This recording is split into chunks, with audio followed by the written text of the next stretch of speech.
राजापूर तालुक्यातील ओणी तांबळवाडी येथील एका 65 वर्षीय आजीबाईची पिण्याच्या पाण्यासाठी वणवण होताना दिसत आहे।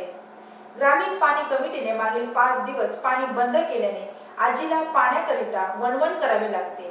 या आजीला कोणी पाणी दिले तर त्याला 500 रुपयाचा दंड ठोठावण्याचा फतवा देखील पाणी कमिटीने काढला आहे।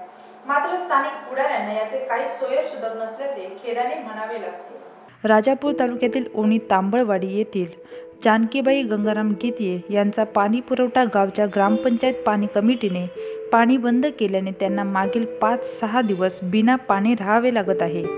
या गावातील ग्राम पाणी कमिटी एवढ्यावरच थांबली नाही, जो कोण या आजीबाईंना पाणी देईल त्यांना 500 रुपये दंड द्यावा लागेल असा फतवा देखील काढण्यात आला।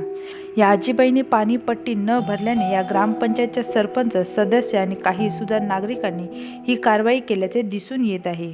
आता मला सांगा, जर समजा तुम्हाला पाणी नाही मिळालं तर त्याच्या पुढे काय काय कसं होईल तुमचं? माझा कसं होईल? मी इथंच राहणार ना, आता इथंच राहणार। पाणी मी माझे सांगणेच आहे, मी कुठंच जाणार नाही। जिथं माझं घर आहे तिथंच मी राहणार।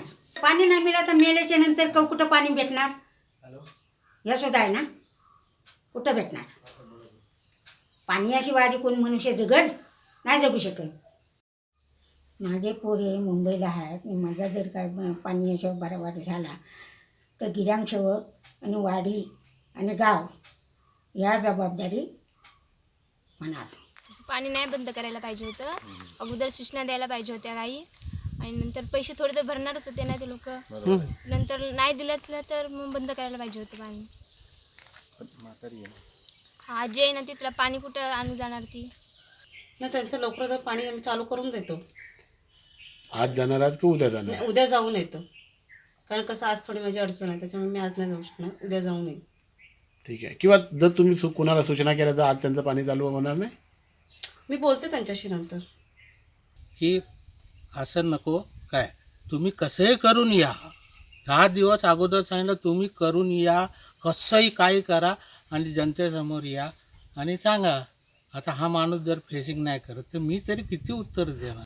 नाही, तुम्ही पाणी नाही ऐका साहेब, तुम्ही पाणी ऐका, असं कसं पाण्यासाठी असं हां कसं करणार? नाही साहेब, काय माहिती आहे, तुम्ही पाणी बंद करताय आणि शेजाऱ्याला पण पाणी देऊ नको म्हणून सांगताय, हे कितपत योग्य आहे? नाही, योग्य नाहीच आहे। आम्ही असं बोलणारच नाही। तिचं म्हणणं पण सांगा। हां, मी सांगतो असं आम्ही म्हणणार नाही। उलट मी त्या म्हातारीला बोललो की तू माझ्याकडे येऊन राहा।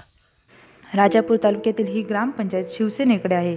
येथील बहुतांश सदस्य देखील शिवसेनेचे आहेत। येथील ग्रामपंचायतीला कोणाचाही धाक नाही। आओ जाओ हमारा राज आहे अशी एकूणच परिस्थिती येथे दिसून येते। याचा प्रत्यय अनेक वेळा राजापूर तालुकावासियांना आलेला आहे। पाहुयात राजापूरचे सामाजिक कार्यकर्ते अभिजित गुरव काय म्हणतात। माझं तर मत आहे की पंचायत समितीचं नावच बदलून सेना समिती करून टाकूया, कारण सगळे राजकीय हड्डा आहे ना, हा पंचायत समितीच बनला आहे हा सेनेचा, आणि तिथूनच हा कारभार चालत असतो। पंचायत समितीच्या अंडर ग्रामपंचायती आणि या सगळ्या ज्या ग्रामपंचायती आहेत ना, ह्या यांच्या अंडर आहेत, सेनेच्या अंडर आहेत। त्यामुळे मनमानी कारभार चालू आहे।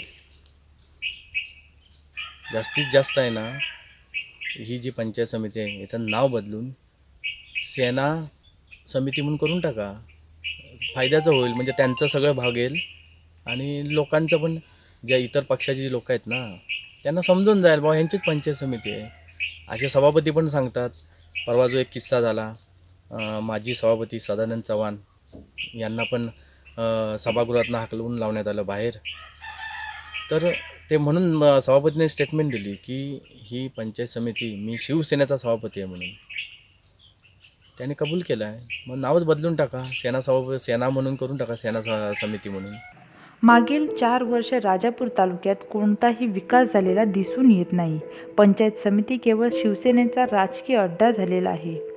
त्यामुळे राजापूर पंचायत समितीचे नाव बदलून राजापूर सेना समिती करण्यात यावं अशी उपरोधिक टीका सर्वसामान्य जनतेतून होताना दिसून येत आहे। सचिन नारकर, कोकण 9, राजापूर।